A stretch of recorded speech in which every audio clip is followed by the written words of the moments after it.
Hi, this is Jeff. Welcome to my video. Welcome back if you've seen more and returned. Thank you. This is another video in my Discovering Kelowna series. And my personal challenge is to discover all of Kelowna's 203 city and regional parks in 1 year, and I'm going pretty well. I've done about two-thirds in two-thirds of the time, keeping it tight, but it's all right.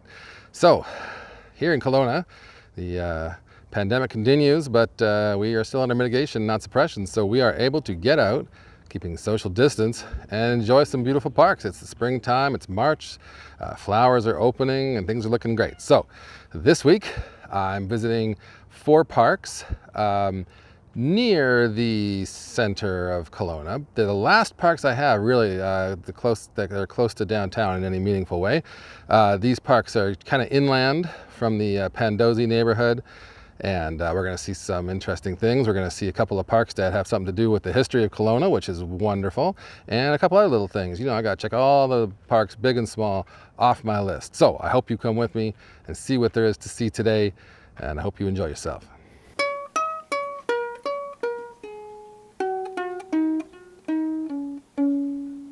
Hey, here I am coming to my first park of the day, the beautiful Goochican Heritage Park.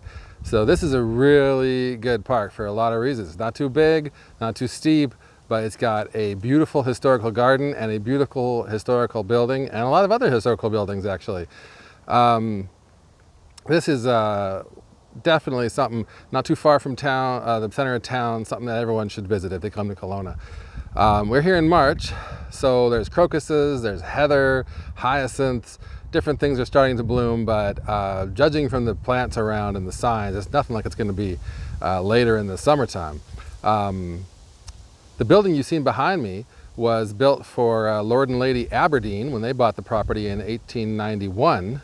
And 2 years later, Lord Aberdeen became the Governor General of Canada. So this was their summer cottage. This was their cabin away from Ottawa.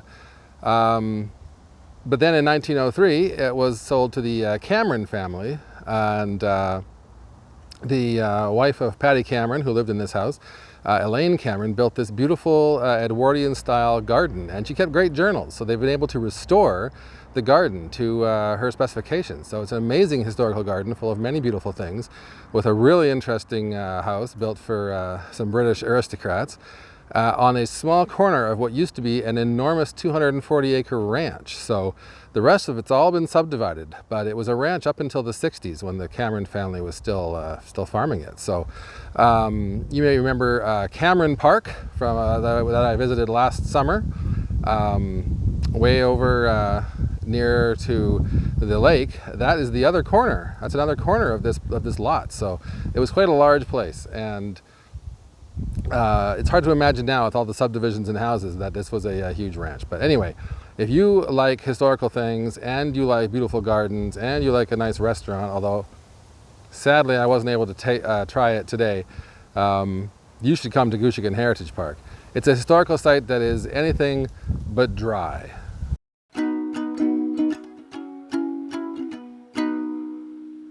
Hey, so here I am coming to you from my second park of the day. This is Mappin Court Park, named because it's on Mappin Court. So this is an odd little park, which I love, as you know. It's a kind of a triangular shape. On the one side, to my right, you've got Mappin Court cul-de-sac, and then on my left, we've got this creek.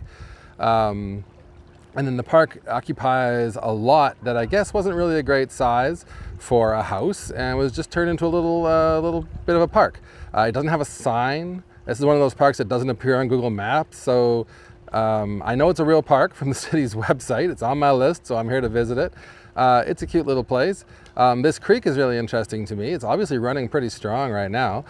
Maps disagree about what its name is. The city seems to say that it's a north branch of Fascia Creek. So from here, it runs behind me, you know, that's to the west toward the lake. It cuts around the high school and the wastewater treatment plant, and it goes down south in a ditch, I guess, along the street, and enters the Fascia wetland. So if you remember my video from the Fascia wetland, you know what I'm talking about. Other maps say that it's called Mission Slough, which seems like a really generic name, so I'm not sure. people disagree, probably because there's not enough science on it, whether this creek drains Munson Pond, which we'll see later this week, or if, I don't know, it just drains the farmland to the east. We'll see. But anyway, this is a cute little park. I'm sure in the summer when these willow trees around me are all covered in leaves, it's a nice shady place to hang out by the creek, look at the ducks, etc. I'm not sure what else goes on here though, because there's a sign, which I haven't seen in any other park yet, and you know I've seen a lot of them so far, saying you are on video and criminal activities will be reported to the RCMP. So I guess that means someone likes to do something criminal here. Not sure what that is, but that just adds another layer of intrigue and flavor to this cute little park. So if you like cute little parks by the creek, come to Mappin Court Park. Hey, here I am coming to you from my third park of the day. This is the KLO Sports Field. Yes, this whole park is one big sports field. Sometimes people who play sports need a field where they can go and play. This is a big field. It's got enough room for 3 soccer fields, which is awesome. And I noticed from satellite photos that in the past, only a few years ago, it had 2 baseball diamonds instead. So this is a wonderful field that the city has to repurpose for whatever sports they think are prevalent and exciting. And you know, for me, I'm not coming here to play sports. I'm coming here to check it off my list. But also, what I appreciate is the view. So I don't know if you can see much of it over my left shoulder there, but there's no tall buildings to the north of this park, and so you can see all the way to Knox Mountain and Dilworth Mountain, and it's a pretty fun view. We're not really high up. We're right down by the lake level. This place would possibly flood if the lake got really high, but nevertheless, you can, instead of seeing down over the city, we can see up into the mountains. That's pretty fun. Right now, this park is just the sports field, but on the city map, there is an aspiration to extend it. So behind me, to the northwest there in the corner, they wouldn't mind extending this park. I don't know if you can see off to my right, there's some government buildings. There's a RCMP office and the regional district office and other things. The regional library has offices over there, and behind them there's a mix of like parking lots and some wooded areas. So I think the city would like to extend the park into that wooded area, which is already designated parkland. Sorry, it's already zoned as parkland. And so it would just be a natural extension. Let's see if they can make that happen. Anyway, if you want to come and run around and all by yourself with a great physical distance from everyone else, don't come here with a soccer team right now, but come here by yourself and run around the field. Watch out for the goose poo. You should come to the KLO Sports Field.